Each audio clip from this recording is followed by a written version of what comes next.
Nomination de François Bayrou, Premier ministre de la France.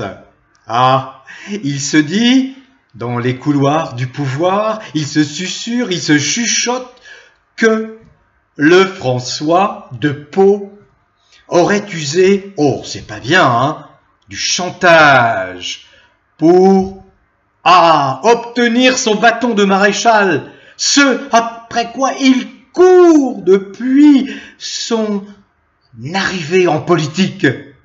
Chantage. Paraît-il que il aurait menacé de retirer ses 34 ou 36 députés MoDem de la coalition macronienne. Attention, coalition macronienne, c'est-à-dire des 166 députés qui soutiennent Macron. Et le Macron aurait cédé, avec la crainte que, effectivement, sa majorité ne s'effrite au point de ne plus pouvoir gérer le désordre qu'il a provoqué en dissolvant l'Assemblée nationale en juin dernier. Cette vidéo pour vous dire quoi? Un mot, destitution. Destitution. Cet individu est totalement indigne d'occuper une si haute fonction. Totalement indigne au regard de son comportement, de ses actes, au regard de l'image totalement anéantie par ses comportements, image flétrie, salie à l'étranger, où plus aucun chef d'État étranger ou chef de gouvernement ne prend au sérieux, voire ne respecte ce personnage qui n'a absolument pas sa place à la tête de la France. Destitution. Rendons à César ce qui est à César. Et là, je rends hommage, et j'aimerais bien que la classe politique tout entière rende hommage à François Asselineau, le président de l'UPR. François Asselineau a très vite vu clair dans ce personnage. François Asselineau, haut fonctionnaire, a bien compris que celui-là, ce Macron, représentait un grave danger pour la France, pour son avenir, pour le respect du pays. Et François Asselineau a été le premier à lancer cette initiative le 1er décembre 2018, initiative de la destitution, s'appuyant sur un article de la Constitution qui est l'article 68 et qui indique les conditions dans lesquelles un président de la République indigne de ses fonctions, coupable de manquements graves à sa fonction, peut être destitué. Cela passe par le Parlement. Il faut et il suffit de 58 députés ou 35 sénateurs pour enclencher cette procédure de destitution. L'initiative de François Asselineau, malheureusement, par lâcheté, n'a pas été suivie par les élus nationaux. Cette procédure de destitution, les causes sont bien plus graves car sont passés depuis des événements extrêmement douloureux pour la France, une fausse crise, une fausse pandémie, une fausse crise sanitaire utilisée, instrumentalisée par Macron pour faire voter les lois les plus répressives, les plus liberticides contre le peuple français. Ensuite est arrivé le conflit entre la Russie et l'Ukraine. La Russie qui intervient en 2022 pour sauver les peuples russophones du sud-est de l'Ukraine. Immédiatement, Macron revêt l'armure du combattant belliciste et veut s'en prendre à la Russie en zélé séide, petit soldat des mondialistes, séide de l'OTAN et des États-Unis, se permettant d'envoyer des armes à l'Ukraine, à un fou qui s'appelle Zelensky, à un néo-nazi, se permettant de soutenir ce régime ukrainien néo-nazi, sans l'aval, sans l'accord du Parlement. Et tout dernièrement, indiquant qu'il allait envoyer des troupes en Ukraine combattre la Russie, alors qu'il doit passer par l'accord du Parlement via l'article 35 de la Constitution. Il ne peut pas déclarer la guerre lui-même sous sa seule décision et autorité. Sans oublier les ravages commis par sa politique visant à détruire toutes les structures de ce pays, structures économiques, structures sociales, structures sociétales. Un crime qui peut lui être imputé, c'est d'avoir euthanasié 40-50 000 de nos anciens dans les maisons de retraite et EHPAD pour gonfler les statistiques de la mortalité d'une fausse pandémie. Récemment, je vous ai parlé d'une lourde plainte qui vient à nouveau d'être déposée contre Macron, contre la Macronie, contre tous ses complices, quels qu'ils soient, aux fonctionnaires ou députés qui ont voté les lois les plus infâmes. Crime contre l'humanité. Il y en a une avant, d'autres avant ont été déposées et qui seront à un moment ou un autre suivis des faits. N'en doutez pas. Alors, destitution. Destitution.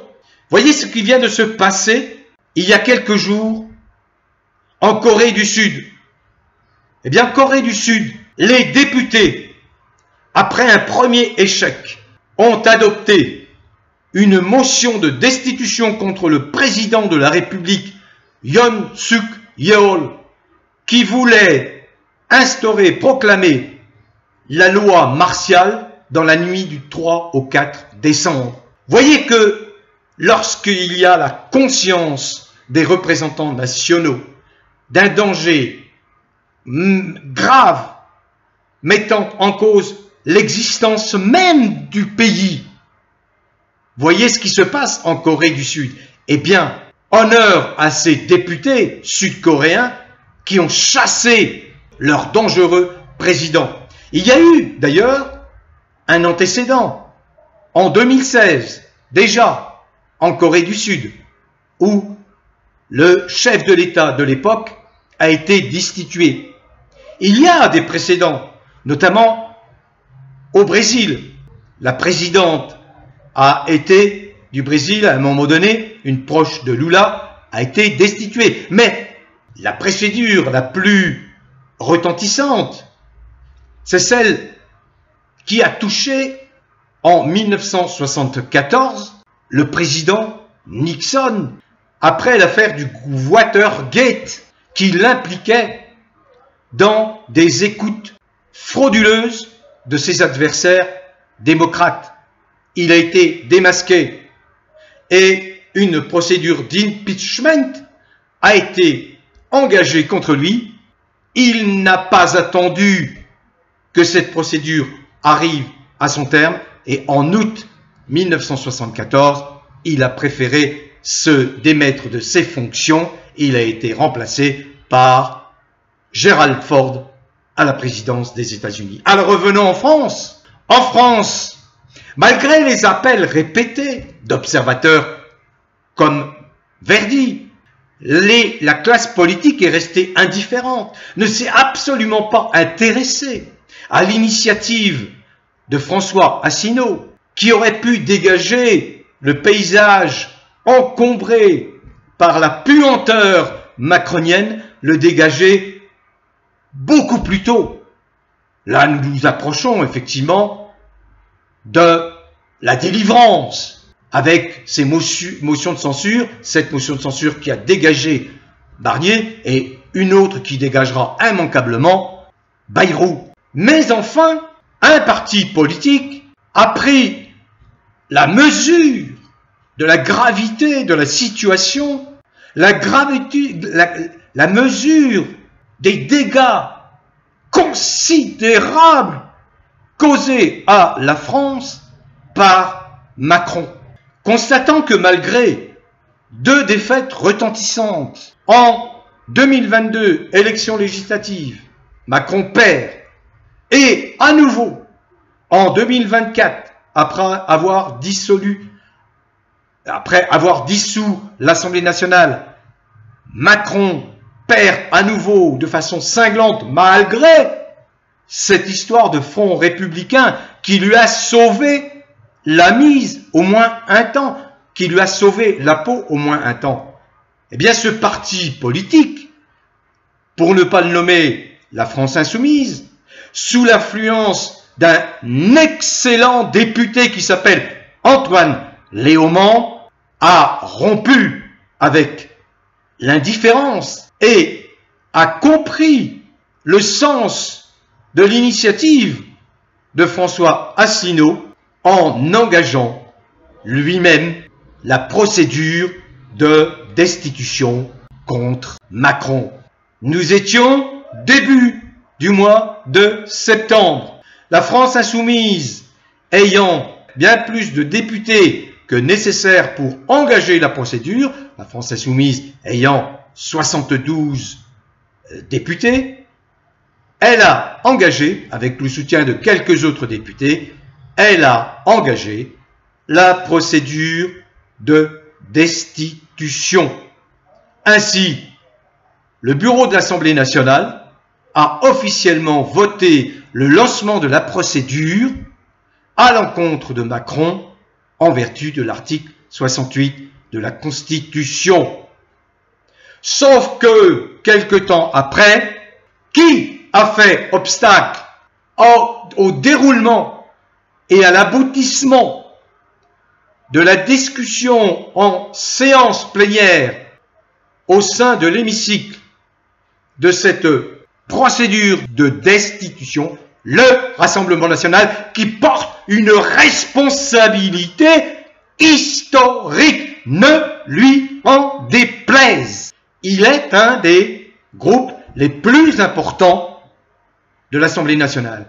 Il ne prend pas conscience, sauf il y a quelques jours, en s'associant à la motion de censure pour faire chuter Barnier, il ne prend pas conscience qu'il vit un moment historique, qu'il est jugé, qu'il est regardé, pas uniquement par ses 11 millions d'électeurs, mais par 90% de Français qui n'en peuvent plus de ce dégénéré de Macron, qui lance des campagnes de répression contre ses opposants, contre ceux qui sont sur le point de faire émerger la vérité sur lui.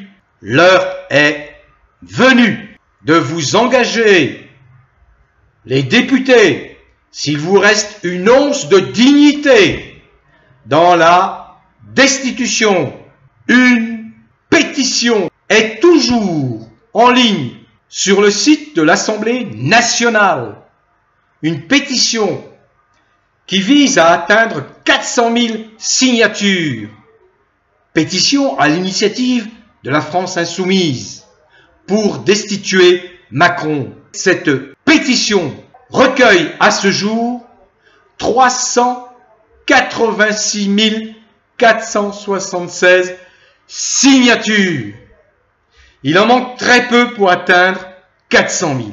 Enfin, je voudrais dire que cette initiative, à la fois de François Asselineau, souverainiste, et initiative enfin bien comprise et adoptée par la France insoumise est soutenue dans la classe politique non siégeante à l'Assemblée. Elle est soutenue par les patriotes et son président, Florian Philippot. Elle est soutenue également par Nicolas Dupont-Aignan, président de Debout la France.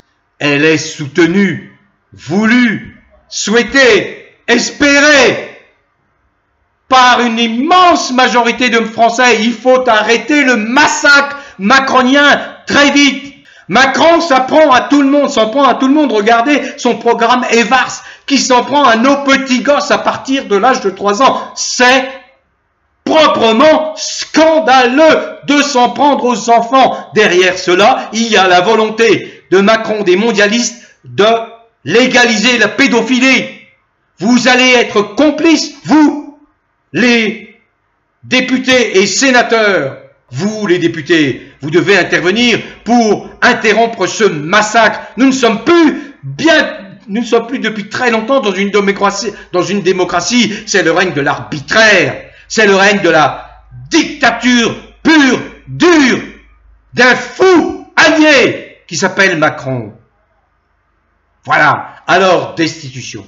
Destitution le plus vite possible. N'attendez pas. Donc, elle passe cette destitution par quoi?